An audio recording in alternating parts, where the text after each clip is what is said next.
ಈ ದಿನ ನಮ್ಮ ಕೋಲಾರ ಮತ್ತು ಚಿಕ್ಕಬಳ್ಳಾಪುರ ಮತ್ತು ಬೆಂಗಳೂರು ಗ್ರಾಮಾಂತರ ಜಿಲ್ಲೆಯ ಈ ಭಾಗದಿಂದ ಏನು ಮನ್ರೇಗಾವನ್ನು ಉಳಿಸಬೇಕು ಅಂತ ಹೇಳಿ ಒಂದು ಹೋರಾಟವನ್ನ ಮಾಡ್ತಾ ಇದ್ದೀರಿ. ಈ ಹೋರಾಟದ ವೇದಿಕೆಯಲ್ಲಿ ಆಸೀನರಾಗಿರ್ತಕ್ಕಂಥ ಈ ರಾಜ್ಯದ ಗೌರವಾನ್ವಿತ ಮಂತ್ರಿಗಳು, ಶಾಸಕ ಮಹೋದಯರು, ಮಾಜಿ ಸಚಿವರು ಮತ್ತು ಗೌರವಾನ್ವಿತ ಎಲ್ಲ ಮುಖಂಡರುಗಳೇ, ಈ ಸಭೆಗೆ ಬಂದಿರತಕ್ಕಂಥ ಈ ಮೂರು ಜಿಲ್ಲೆಗಳ ಸಹಸ್ರಾರು ಸಂಖ್ಯೆಯ ರೈತ ಬಾಂಧವರೇ, ಮುಖಂಡರೇ, ಸ್ನೇಹಿತರೆ, ನಾವಿವತ್ತು ಯಾತಕ್ಕಾಗಿ ಹೋರಾಟವನ್ನು ಮಾಡ್ತಾ ಇದ್ದೀವಿ ಅಂತ ಹೇಳಿ ಇಷ್ಟೊತ್ತು ಕೂಡ ಮಾತಾಡಿದಂತ ಅನೇಕ ಮಹನೀಯರು ಮಾತಾಡಿದ್ದಾರೆ. ಬಂಧುಗಳೇ, ಇವತ್ತು ಹಿಂದೆ 2006ನೇ ಇಸ್ವಿಯಲ್ಲಿ ನಮ್ಮ ಭಾರತ ದೇಶದಲ್ಲಿ ಮನಮೋಹನ್ ಸಿಂಗ್ ಅವರ ಕಾಂಗ್ರೆಸ್ ಸರ್ಕಾರ ಇದ್ದಾಗ ಈ ಭಾರತ ದೇಶದ ಹಳ್ಳಿಯಲ್ಲಿ ವಾಸ ಮಾಡತಕ್ಕಂಥ ವಿಶೇಷವಾಗಿ ರೈತಾಪಿ ಜನ, ಬಡವರು, ಪರಿಶಿಷ್ಟ ಜಾತಿ, ಪರಿಶಿಷ್ಟ ಪಂಗಡದವರು ಶೇಕಡ 30ರಷ್ಟು ಜನ ತಮ್ಮ ಜೀವನವನ್ನ ಕೂಲಿ ಮೇಲೆ ಆಧಾರವಾಗಿ ಜೀವನ ಮಾಡ್ತಾ ಇದ್ದಾರೆ. ಅಂಥವರಿಗೆ ಒಂದು ಉದ್ಯೋಗದ ಭದ್ರತೆಯನ್ನು ಕೊಡಬೇಕು, ಅವರಿಗೆ ಉದ್ಯೋಗವನ್ನು ಮಾಡಲಿ, ಅವರ ಪೋಷಣೆ ಮಾಡಿಕೊಳ್ಳಿಕ್ಕೆ, ಅವರ ಜೀವನಕ್ಕೆ ದಾರಿ ಮಾಡಿಕೊಡಬೇಕು ಅಂತ ಹೇಳಿ ಅಂದಿನ ಪ್ರಧಾನಮಂತ್ರಿಗಳಾಗಿರ್ತಕ್ಕಂಥ ಮನಮೋಹನ್ ಸಿಂಗ್ ಅವರ ಸರ್ಕಾರ ಈ ಮನ್ರೇಗವನ್ನ ತಂತು. ನಾವು ಗ್ರಾಮಗಳಲ್ಲಿ ನರೇಗಾ ನರೇಗಾ ಅಂತ ಕರೀತೇವೆ. ಇದರ ಉದ್ದೇಶ ಏನಪ್ಪಾ ಅಂದ್ರೆ, ಇವತ್ತು ಅನೇಕ ಭಾಗಗಳಲ್ಲಿ ಮಳೆ ಇದ್ದಾಗ ಮಾತ್ರ ಹೊಲ ಗದ್ದೆಗಳಲ್ಲಿ ಕೆಲಸ ಸಿಗ್ತದೆ. ಮಳೆ ಇಲ್ದಾಗ ಬಹಳ ಜನ ಅನೇಕ ಭಾಗಗಳಿಂದ ಕೆಲಸಕ್ಕೋಸ್ಕರ, ಊಟಕ್ಕೋಸ್ಕರ ಒಂದು ಸ್ಥಳದಿಂದ ಮತ್ತೊಂದು ಸ್ಥಳಕ್ಕೆ ಹೋಗ್ತಾರೆ. ಇದನ್ನು ತಪ್ಪಿಸಬೇಕು.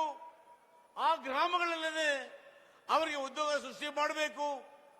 ಆ ಗ್ರಾಮಗಳಲ್ಲಿ ಪ್ರತಿ ಗ್ರಾಮದಲ್ಲೂ ಕೂಡ ಒಂದು ಗ್ರಾಮ ಬಾಗಿರ್ತಕ್ಕಂಥ ಒಂದು ಚರಂಡಿ, ಸಿಮೆಂಟ್ ರಸ್ತೆ, ಮಶಾಣ ರಸ್ತೆ, ಶಾಲಾ ಕಾಂಪೌಂಡು, ಒಂದು ಅಂಗನವಾಡಿ ಕೇಂದ್ರ, ಹೀಗೆ ಏನು ಆ ಗ್ರಾಮದಲ್ಲಿ ಅಗತ್ಯವಿದೆಯೋ ಅವೆಲ್ಲವನ್ನೂ ಅವರೇ ಗ್ರಾಮ ಜನರೇ ಸ್ವಂತವಾಗಿ ಪಂಚಾಯತಿಗಳಿಗೆ ಹೋಗಿ ಅಲ್ಲಿ ಅರ್ಜಿ ಕೊಟ್ಟು ಆ ಅರ್ಜಿ ಮುಖಾಂತರ ಅವರ ಅಕೌಂಟ್ಗೆ ನೇರವಾಗಿ ಹಣ ಪಡೆತಕ್ಕಂಥ ವ್ಯವಸ್ಥೆಯನ್ನ ಇವತ್ತು ನಮ್ಮ ರಾಜ್ಯದಲ್ಲಿ, ದೇಶದಲ್ಲಿ ಮಾಡಿತ್ತು.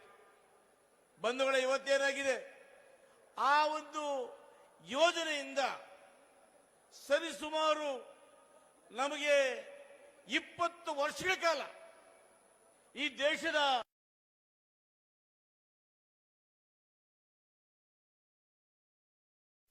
ನಮಗೆ ಉದ್ಯೋಗ ಖಾತ್ರಿ ಭರವಸೆಯೊಂದಿಗೆ ಜೀವನವನ್ನು ಮಾಡ್ತಾ ಇದ್ರು. ಬಂಧುಗಳೇ, ಇವತ್ತು ಇಂಥ ಬಡವರ ಬದುಕಿಗೆ, ಇಂಥ ಕೂಲಿ ಕಾರ್ಮಿಕರ ಬದುಕಿಗೆ ಕೊಳ್ಳಿ ಇಡಬೇಕು ಅಂತ ಹೇಳಿ ನರೇಂದ್ರ ಮೋದಿಯವರ ಬಿಜೆಪಿ ಸರ್ಕಾರ